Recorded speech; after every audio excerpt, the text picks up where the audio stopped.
उत्तर प्रदेश में अगर आज चुनाव हो जाएं तो किसका पलड़ा भारी होगा? कौन उत्तर प्रदेश की बिसात में इस वक्त आगे चल रहा है? एडवांटेज किसको है? खासतौर से राम मंदिर चढ़ावा चोरी प्रकरण के बाद से अखिलेश जिस तरह से अग्रेसिव है, इस मुद्दे को उछाल रहे हैं, हिंदू भक्तों की भावनाएं आहत हुई हैं, तो ऐसे में क्या इस मुद्दे का एडवांटेज अखिलेश यादव के लिए है? क्या अखिलेश यादव के लिए एक मौका है और इसीलिए वो कह रहे हैं कि भाई अगर आप नवंबर में चुनाव कराना चाहते तो सितंबर में करा लीजिए, हम तैयार हैं। अखिलेश के इस कॉन्फिडेंस के पीछे की वजह क्या है? अखिलेश कह रहे हैं कि इस बार योगी को न चंदा मिलेगा, न दान, न चढ़ावा, न वोट और न ही नोट। तो सीधे सीधे अखिलेश बहुत ही एग्रेसिव और कॉन्फिडेंट या फिर इससे कहें ओवर कॉन्फिडेंट मोड में आ गए हैं। हम यही समझने की कोशिश करेंगे आज बिनास का पंच में। नमस्कार, आप देख रहे हैं इंडिया टीवी का डिजिटल प्लेटफॉर्म। मैं हूं बिनास त्यागी और मेरे साथ इस वक्त मेटेराइज के डायरेक्टर इस वक्त मनोज सिंह जी हमारे साथ जुड़ चुके हैं। और मनोज जी का काम ही यही है कि मनोज जी जो हैं वो इलेक्शंस की जो नब्ज होती है ना उसको पकड़ते हैं। ठीक है, सेफोलॉजिस्ट हैं, तो क्या मोमेंटम है, कौन से मुद्दे ग्राउंड पे कैसे इम्पैक्ट कर रहे हैं, ये वक्त से पहले स्टडी करना शुरू कर देते हैं। तो उत्तर प्रदेश चुनाव में भी औपचारिक ऐलान में और चुनाव में अच्छा खासा वक्त बाकी है। चुनाव जल्दी होंगे कि नहीं वो बात की बात है, लेकिन आपकी स्टडी तो चालू हो गई है जी। और राम मंदिर का मुद्दा आपके लिए वाकई में बहुत बड़ा स्टडी का मैटर चल रहा होगा इस वक्त। ग्राउंड पे आपके लोग भी मौजूद होंगे मनोज जी, तो क्या फीडबैक आ रहा है? क्योंकि हम लोग ये देख रहे हैं गुस्सा है, आक्रोश है, नेगेटिव सेंटिमेंट है, पर क्या है कि इतने नेगेटिव हैं कि अखिलेश के ओवर कॉन्फिडेंस का सबब बन जाए? पिनाज जी, कोई हस्बैंड वाइफ में झगड़ा होता है तो ऐसा नहीं है कि वो आदमी दूसरे पड़ोसी के घर चाय पीने चला जाता है। यदि पीने चला जाएगा तो उसको मार पड़ेगी कि भाई अपनी पत्नी को छोड़कर दूसरे के पास क्यों चाय पीने। तो ये झगड़े वैसे ही हैं हिंदू और हिंदू सेंटिमेंट के। नाराजगी भी है, गुस्सा तो है ही कि भाई क्या है, लेकिन इसमें सबसे बड़ी भूमिका क्या है कि जो ब्रांड है उस राज्य का, वो इतना सॉलिड ब्रांड है जिसने भारतीय जनता पार्टी ने जिसको मुख्यमंत्री के तौर पे बनाया है कि लोगों का एकदम अंधविश्वास है कि भाई बिना पॉकेट वाला मुख्यमंत्री है, जो भी करेगा वो पूरी तरह से निष्पक्ष होगा और सही होगा और उस दूध का दूध और पानी का पानी। पहला स्टेटमेंट जो था योगी आदित्यनाथ का, मैं किसी को नहीं छोड़ूंगा, तो लोगों का विश्वास है कि योगी आदित्यनाथ जो है किसी को नहीं छोड़ेंगे और एक तरीके से पूरी सच्चाई को सामने लेकर आएंगे। चोरी हुई है, इससे कोई नहीं नकार रहा है। कहाँ से त्रुटियां हुई और कहाँ से चोरी हुआ, अब इसकी एक जांच हो रही है।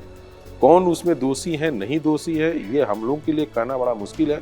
आम जनता जानती है कि भाई संघ और जिस विश्व सुंदरी परिषद की बात हो जा रही है, वो अपने जो विश्वास पैदा किया था आम जनता के पास, वो विश्वास कितना देर तक टिका रहेगा ये भी एक प्रश्न है।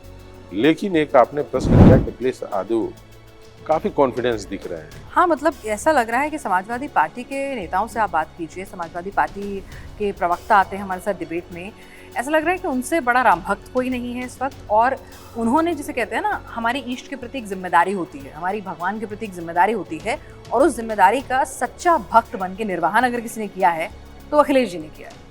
वही हाल हुआ पिनाज जी, जब भारतीय टीम ऑस्ट्रेलिया जाती थी या इंग्लैंड जाती थी तो उन्हें फास्ट बॉलर पिच दिया जाता था जो हम खेलने लायक नहीं होते थे, क्योंकि हमारी जितनी पीछे होती थी वो स्पिन बॉलरों के लिए होती थी। तो हम हमारे जितने बल्लेबाज थे वो स्पिन पे ज़्यादा अच्छा खेलते थे।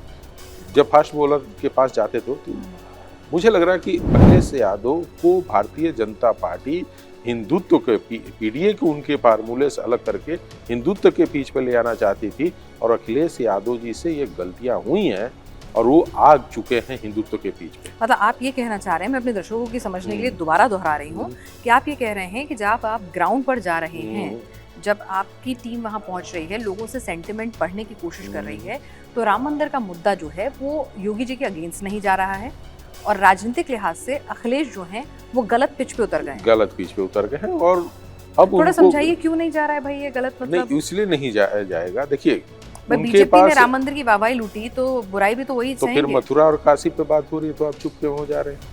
आपके लिए तो हाथ जलाने वाली चीज हो गई ना। आप अयोध्या पे टिक नहीं सकते हैं, इसलिए नहीं टिक सकते हैं कि साथ में मथुरा और काशी की बात होगी, तो आपके लिए और परेशानी वाली बात होगी। और जब उस पे एग्रेसिव हो गए हिंदुत्व पे और ज्यादा एग्रेसिव हो गए तो मुसलमान नाराज होंगे, क्योंकि वो तो आपके साथ इसीलिए जुड़े हुए थे ना कि आप हिंदू के अगेंस्ट में या हिंदुत्व के अगेंस्ट में खड़े थे। तो आपके लिए एक तरफ कुआं एक तरफ खाई है, आप गिरना तो है, चाहे लेफ्ट में गिरे चाहे राइट में गिरे। अखिलेश यादव के लिए ये सबसे माने कहिए कि टफेस्ट इलेक्शन हो जाएगा यदि वो हिंदुत्व के ऊपर चलेंगे। तो चले गए योगी जी ने तो बार बार कह रहे हैं अभी भी पश्चाताप कर लो, राम मंदिर पे बोलो। योगी जी ने तो लाइन ही चेंज कर दिया। आप देखिए पिछले 3 दिन में मैंने कहा ना कि अब जो भी बीजेपी बोलेगी उसका पीछा करेंगे अखिलेश यादव, यानी कि आप उसके पीछे पे हैं और प्रतिदिन आपके ऊपर एक प्रश्न खड़ा किया जाएगा और आपके पास प्रश्न खड़ा करने का कौन सा है? चोरी का मामला, चंदा चोरी। और चोरी आप ये नहीं कह सकते ना योगी ने चोरी किया, मोदी ने चोरी की, या फिर इस तरह से सिस्टम ऐसा बन गया था जहां आप 1 लाख लोग अगर वहां काम कर रहे हैं, 10, 15, 20, 25 हजार लोग, तो हर एक की निष्ठा, मतलब गारंटी आपका काम है उनको देखना, बट आप गारंटी तो नहीं ले सकते ना। जैसे 10-12 लोगों की बात आ रही है कि ये लोग चोरी कर रहे थे, ये कोई भी एक उसमें टिन्नू यादव को इसलिए बोला जा रहा है कि टिन्नू यादव चूंकि चंपत जी का ड्राइवर था और वो हिंदुत्व के विश्व हिंदू परिषद का कोई कार्यकर्ता था, उसके कारण वो चंपत जी के साथ ऐसा नहीं था। तो उसमें जितने लोगों का अभी पकड़ में आए हैं उनका कोई विश्व हिंदू परिषद ही, हाँ ये आरोप जरूर लग रहा है कि विश्व हिंदू परिषद ने रिकमेंड किया था कि आप इनको रखिए। जैसे बैंक से भी एक स्टेटमेंट आया कि भाई हमारे पास जो भी आए थे वहाँ लिस्ट है तो उनके द्वारा आई थी। तो ये आउटसाइड जो थे एम्प्लॉय उन्होंने इस तरह के सिस्टम में किया। आगे जांच के बाद पिनाजी जब ये दिखेगा कि भाई वहां पे चंपत जी की भूमिका, अनिल मिश्रा जी की भूमिका, या जो भी रहे हैं, गोपाल राव की बात आ रही है, इनकी भूमिका क्या है और ये संदिग्ध पाए जाते हैं तो कार्रवाई होगी। चंपत जी की भूमिका के ऊपर सबसे बड़ा प्रश्न यही लगाया जाता है कि इनको जब पता चला तो इन्होंने उसके ऊपर क्या कार्रवाई किया।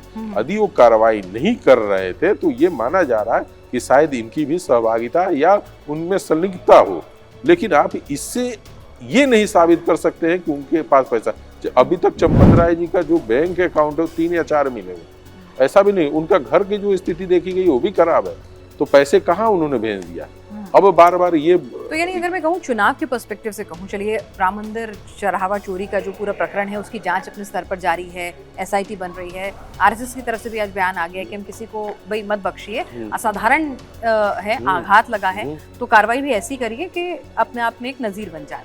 लेकिन अगर मैं चुनाव के मुद्दे पे हम फिर से लौटे तो आप ये कह रहे हैं कि ठीक है एडमिनिस्ट्रेटिव लैप्स है, ट्रस्ट को लेकर सवाल है, तमाम चीज़ें हैं, लेकिन जो इमेज होती है ना योगी जी की, मोदी जी की, वो इतनी पावरफुल है, इतनी ज़्यादा ताकतवर है, उस पर इतनी निष्ठा है, उसकी क्रेडिबिलिटी और उसकी ईमानदारी पे इतना भरोसा है कि वो डेंट नहीं हो रही। हाँ वही होता ना, जैसे टाटा कंपनी कोई गाड़ी निकाल कर आती है तो आदमी बहुत ये नहीं पता करने जाता है कि इसको 5 स्टार रेटिंग मिला है कि क्या मिला है।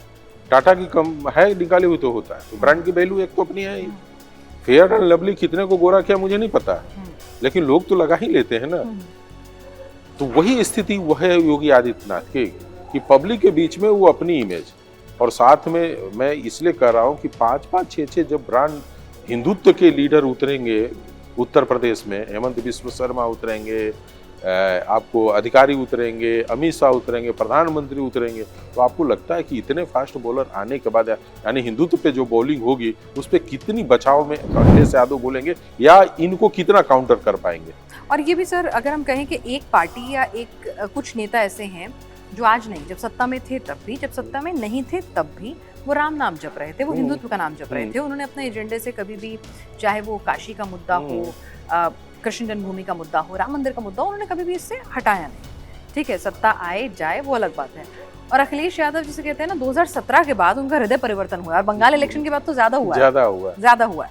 तो जनता को ये समझ में आता है ना कि भाई कंसिस्टेंसी किसमें है।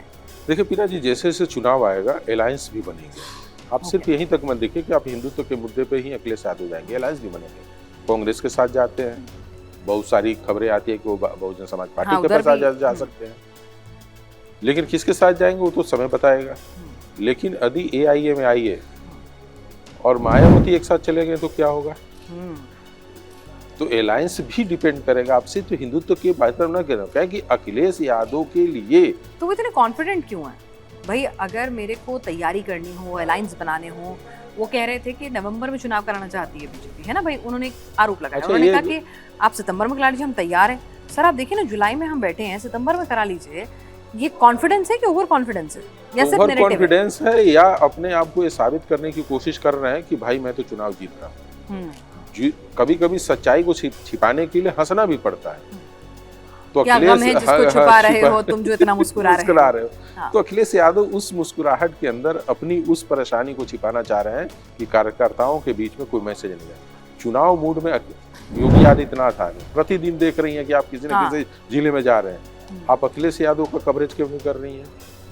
वो तो ऑफिस के अंदर ही बैठे रह जा रहे हैं। प्रेस कॉन्फ्रेंस और सोशल मीडिया ये उनका फेवरेट काम है। प्रेस कॉन्फ्रेंस भी नहीं होता है, कभी-कभार वो सिर्फ कमेंट किया जाता है पत्रकारों को लेकर। कोई मुद्दों पे प्रेस कॉन्फ्रेंस हो, चाहे कोई ऐसी चीजें हो जिसपे पब्लिक को हम आकर्षित कर सके या उनको मुद्दे दे सके, उस पे नहीं होता। पिनाज जी किस जाति की हैं और किस चैनल की हैं, ये उनके लिए महत्वपूर्ण होता है। तो आप वहां जाकर पीडीए की बात करती हैं, सबको जोड़ने की बात करती हैं और फिर जाति पे आ जाती हैं। आप अरे राम मंदिर चढ़ावा चोरी में भी जाति देखी जा रही है। नाराज होकर उस दिन समाजवादी पार्टी के प्रवक्ता बोले आप टिन्नू यादव का नाम सबसे पहले क्यों ले रही हैं? तो मैं कहा ना कि नाराज हो गए भाई, वो कह रहे थे कि आप 2 into 2 कर रही हैं। तो इसीलिए पिनाज जी जो चीजें दिख रही हैं वो चीजें ग्राउंड पे नहीं है। आज भी जनता को दिखता है कि लॉ एंड ऑर्डर बहुत अच्छा है, महिलाओं को ज्यादा भरोसा है योगी आदित्यनाथ में। वो महिलाएं हैं जो भारतीय जनता पार्टी को समय समय पर चुनाव जिता कर लाती हैं। यदि 2.5% वोट परसेंटेज बढ़ा बिहार में तो बीजेपी बम्पर जीत कर आई। 3.5% बंगाल में गया जिसको आश्चर्यजनक जिताकर महिलाएं ले आई। मध्य प्रदेश में महिलाओं का और महाराष्ट्र में पोल हुआ। तो जिस महिलाओं के पोल के ऊपर भारतीय जनता पार्टी टिकी है, आप पीडीए कर लीजिए, हिंदुत्व कर लीजिए, इन महिलाओं के बीच में समाजवादी पार्टी जाने के लिए और उनके कोर वोटर को तोड़ने के लिए क्या कर रही है, ये अखिलेश यादव को बताना चाहिए। उनको कार्यकर्ताओं को सोचना चाहिए कि हम महिलाओं के अंदर अपनी विश्वास पैदा करने के लिए क्या पार्टी कर रही है या हमारा आचरण में किस तरह का सुधार आया, ये भी बताना चाहिए। ठीक है, अचानक से आपकी राम भक्ति जागेगी, अचानक से आप राम का नाम लेना शुरू करेंगे, ठीक है, आप ले सकते हैं। आपने अच्छा काम किया बतौर एलओपी। अगर आपने एक राम मंदिर में ये सब कुछ चल रहा था उसको उजागर किया, उसका क्रेडिट आपको मिलता है। लेकिन वो आपकी राजनीति का मेन मुद्दा हो जाए, वो चुनाव के लिए आपके लिए मेन मुद्दा हो जाए, ऐसा तो कम से कम मनोज जी को, उनकी टीम को, जब वो ग्राउंड जीरो पे जा रहे हैं, सेंटिमेंट में कन्वर्ट होता हुआ नजर नहीं आ रहा है। सब दूसरी बात अगर करें तो इस बार आपको क्या लग रहा है, उत्तर प्रदेश का चुनाव आने को ही है, तो क्या वो मुद्दे रहेंगे? पीडीए का मुद्दा जो है एक बार फिर से, हालांकि कोर्स करेक्शन बीजेपी ने किया है, क्या पीडीए का मुद्दा फिर से अखिलेश भुना पाने में कामयाब होंगे? देखिए, कोई भी मुद्दा होता है, राम मंदिर का मुद्दा एक बार चुनाव के ऊपर हावी रहा। उसी तरह से आप जैसे बंगाल में था कि महिलाओं के ऊपर आप लोग जब हमसे पूछती थी कि भाई महिलाओं को तो दीदी पहले से ही दे रही थी, मैं बार बार बोलता था कि उसका बेनिफिट 2024 में मिल चुका है उनको पार्लियामेंट में। तो कोई मुद्दा एक बार उसको फायदा करा लिया बस। अब जैसे अब राशन का मुद्दा है, जैसे भारतीय जनता पार्टी का, वो मुद्दा हर बार नहीं इनकैश करा सकती है। तो ये मुद्दा अब पीडीए का समाप्त हो चुका है, क्योंकि पीडीए का भी आप मुद्दा जब शुरू की थी और उसके बाद पीडीए के ऊपर काम की होती। हिना जी, आप लोग तो डेली सुबह से शाम खबरों के बीच में रहती हैं, बताइए कि पीडीए के लिए कोई अखिलेश यादव ने ऐसा कोई योजना बनाया हो या उनके ऊपर कोई प्लानिंग उनकी हो, मुझे तो नहीं लगा है। आप बताइए क्या ऐसा उन्होंने किया है? सिर्फ पीडीए कह देने से और उसके मैसेज को पूरा पढ़ लेने के लिए फुल फॉर्म क्या उससे वोट आता है? एक बार जनता उस विश्वास लगा कि ये पीडीए के ऊपर कुछ काम करेंगे, उनके साथ इकट्ठा हुई, दोबारा नहीं हुआ। चलिए, अब अगला जो वोट बैंक जिसको लेकर अखिलेश बहुत ज्यादा उत्साहित रहते हैं, वो वोट बैंक है मुस्लिम वोट बैंक का, ठीक है। और हमने बंगाल में एक चीज देखी है, एक पैटर्न शिफ्ट चेंज होते देखा है, जहां पर एक सीट पे आपने 12-12, 15-15 कैंडिडेट मुस्लिम उतार दिए थे, तो वहां पे वोटों का विभाजन हुआ है। विभाजन का फायदा भी हुआ है, हालांकि हर सीट पर नहीं, लेकिन हाँ, नंबर मार्जिन में जीत हार के तमाम चीजों में वो स्थितियां चेंज हुई हैं। तो क्या आपको लगता है कि मुस्लिम वोट बैंक जो हमने देखा है कि बहुत ही, जिसे कहते हैं ना, टेक्टिकली वोट करता है, बीजेपी को कौन हरा सकता है ना, बीजेपी को कौन हरा सकता है, वो कांग्रेस हो, कोई भी हो, वो हमारा फेवरेट है। तो क्या AIMIM की एंट्री कुछ नुकसान, कुछ चिंता अखिलेश के मन में होनी चाहिए या नहीं? मैंने पहले भी जवाब दे दिया था आपका। देखिए, ये कहा कि अभी उनके पास, ओवैसी के पास ऐसा है कि पूरे भारत में जो मुस्लिम, यंगेस्ट मुस्लिम है, उनके बीच में अपनी इन्होंने पैठ बनाया। बिहार में भी देखने को मिला, बंगाल में चूंकि उन्होंने चुनाव नहीं लड़ा, पीछे हो गए, लेकिन कहीं ना कहीं वो बेनिफिट दे गए कि हुमायूं कबीर को, कि भाई उनके साथ जुड़ा। फिर उन्होंने एक नारा दिया कि भाई क्यों नहीं मुसलमानों का हो, क्योंकि उन्होंने डिप्टी सीएम की बात किया था, तो इन्होंने कहा कि नहीं, हम सीएम की बात करेंगे, हमारा मुस्लिम समाज डिप्टी सीएम नहीं बनेगा। तो मैसेज देने में काफ़ी आगे हैं वो, मुस्लिम यंग वोटरों को समेटने में वो काफ़ी आगे हैं।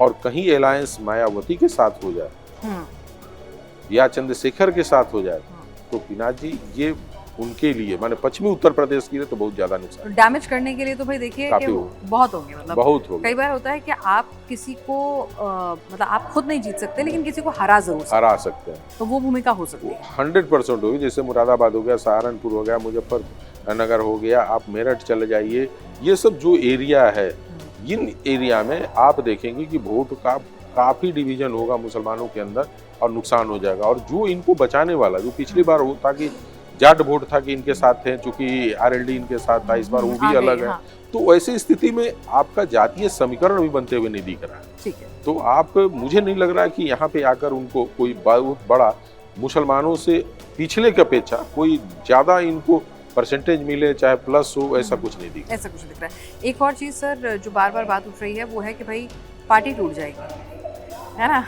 हालांकि वो अटकलें और आकलन है, लेकिन आपको लगता है कि भाई जो पार्टी 10 साल सत्ता से बाहर रही और अपने आप को सस्टेन करके रखा है, ये क्रेडिट तो आपको अखिलेश को, उनके काडर को, उनकी पार्टी को देना पड़ेगा कि भाई 10 साल, यहाँ तो लोग 10 घंटे सत्ता से बाहर रहने के बाद ही रंग बदलने लगते हैं।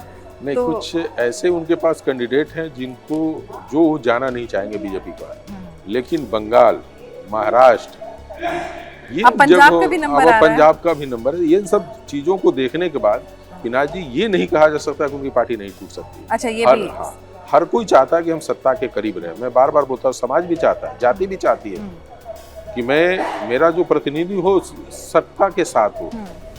आज बार बार योगी आदित्यनाथ के ऊपर एक राजपूत लॉबी की बारे के बाद लगता है, तो हर लोग लगता है कि भाई हमारा समाज के अंदर कितना, सरकार के अंदर कितना मिल रहा है, उससे बेनिफिट हो रहा है नहीं हो रहा एक अलग बात है, लेकिन संतुष्टि जरूर उस जाति और उस पे मिलता है। जब मुसलमानों का प्रतिनिधित्व घटता जाएगा तो जाहिर है उससे टूटेगा, लोग टूटेंगे तो लोगों का विश्वास कम होगा और वो सामने जाएंगे। और दो लड़कों की जोड़ी जो है वो क्या करेगी, मतलब क्योंकि देखिए आजकल राहुल जी एक अलग फॉर्मूले पे चल रहे हैं, सबको अपने में विलय करा लो, है ना।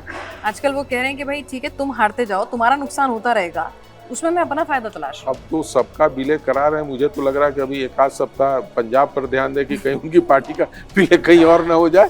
तो इसलिए मुझे राहुल जी के बारे में इतना ही करना है कि राहुल जी प्रयास अच्छा कर रहे हैं, इसमें कोई मत नहीं है।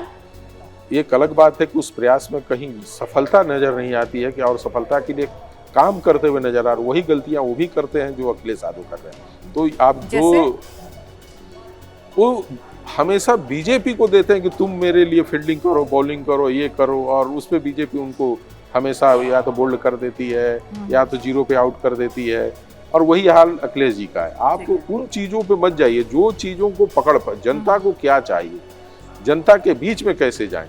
अखिलेश यादव ने जब सत्ता में आए थे उसके पहले 2014 की पहले की बात बता, तो साइकिल से पूरा उत्तर प्रदेश घूमे थे। अब तो उनके ऊपर आरोप ही अलग लगते हैं कि वो एसी से बाहर नहीं निकल पाते हैं। साइकिल से घूमा था, लोगों ने बहुत इंटरव्यूज उनकी साइकिल पे लोगों ने किए थे। उत्तर प्रदेश के एक गांव को कहा जाता है कि अखिलेश ने नाप दिया था पूरा का पूरा।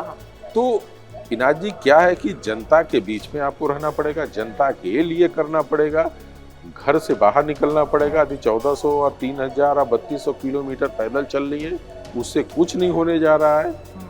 लोगों के साथ जाकर उनकी समस्याओं सुनने से कुछ नहीं होगा। आपको सरकार से कैसे लड़ना है, नीट की परीक्षा का आपने लड़ाई शुरू किया और कर्नाटक में बेइज्जती पा गया। आपका निर्णय करने का ही नहीं समझ में आता कि आप करना क्या चाहते हैं। भाई एक छात्र जो इतने परेशानी से गुजर रहा है और उस छात्र को एग्जामिनेशन हॉल तक नहीं आप पहुंचने दे रहे हैं, और उसके बाद आप कंसिस्टेंसी नहीं है, प्लस आप में एकजुटता नहीं है। मतलब कोई आपकी उस यात्रा में आए तो सही, अखिलेश आए, केजरीवाल आए, दीदी आए, मतलब सब आए तो सही, थोड़ा माहौल तो बनाइए आप वहाँ पे भी आप नहीं अकेले। उसमें मुझे लगता है कि जो अपोजिशन के और लीडर हैं वो ठीक सोचते हैं कि भाई आप जनता के चुने हुए प्रतिनिधि बनी ना, मेरे चुने हुए क्यों बनना चाहते हैं। एक्चुअली हाँ क्या है कि अभी जीत तो मिल नहीं रही है, लेकिन जीत का सेहरा सबको बनवाना है। सर आखिरी सवाल बस मेरा ये कि उत्तर प्रदेश के चुनाव में इस बार कांग्रेस का हाथ साइकिल को थोड़ा पुश देगा या फिर ब्लॉक करेगा? कार्यकर्ताओं से पूछिए तो कार्यकर्ताओं का ये मानना है कि भाई मेरा प्रतिनिधित्व तो ज़्यादा मिलना चाहिए, मुझे सीटें ज़्यादा मिलना चाहिए, मेरी भूमिका बड़ी होनी चाहिए। अखिलेश यादव का मानना है कि भाई कहीं ना कहीं मुझे हाथ को रोकना होगा। तो जब इस तरह के टकराव होंगे तो देखना पड़ेगा कि हाथ मजबूत है कि साइकिल मजबूत है। ठीक है, तो सर बस आप ये बता दीजिए कि अभी तक का जो आपका जितना भी एनालिसिस है, ग्राउंड से जो रिपोर्ट आ रही है, एडवांटेज किसको और क्यों? देखिए, किसी भी तरीके से कोई भी आएगा उसमें एक चीज तो जरूर बोलेगा कि योगी आदित्यनाथ के प्रति जनता का विश्वास है, क्रेडिबिलिटी। तो उस क्रेडिबिलिटी को तोड़ते हुए अखिलेश नहीं दिख रहे हैं। आप मुद्दे भी उठा रहे तो अयोध्या पे हो रहा, राम के ऊपर बहुत सारे प्रश्न कर सकते हैं, लेकिन उस पूरे प्रकरण में जैसा इन्होंने महाराष्ट्र को ले गए, कर्नाटका जोड़ा, फिर कहा कि भाई लखनऊ तक पैसे गए, लेकिन जनता ने विश्वास तो किया नहीं। तो जब योगी आदित्यनाथ हैं और इस राज्य की जनता उनके प्रति भरोसा बना के रखी है, तब तक अखिलेश के लिए मुझे लगता है कि थोड़ा समय लगेगा। मनोज जी, जो तमाम सवाल उठ रहे थे कि भाई राम मंदिर का मुद्दा आगामी चुनाव में कितना बड़ा मुद्दा हो सकता है, कौन कौन से फैक्टर्स जो हैं इस चुनाव में हावी रहने वाले हैं, एडवांटेज किसको है, आपकी टीम क्या कुछ रिपोर्ट लेकर आ रही है, उसका शानदार एनालिसिस करने के लिए बहुत बहुत शुक्रिया। और आज पिनास का पंच में इतना ही, लेकिन आप हमारे यूट्यूब चैनल को लाइक करना, सब्सक्राइब करना बिल्कुल ना भूलें।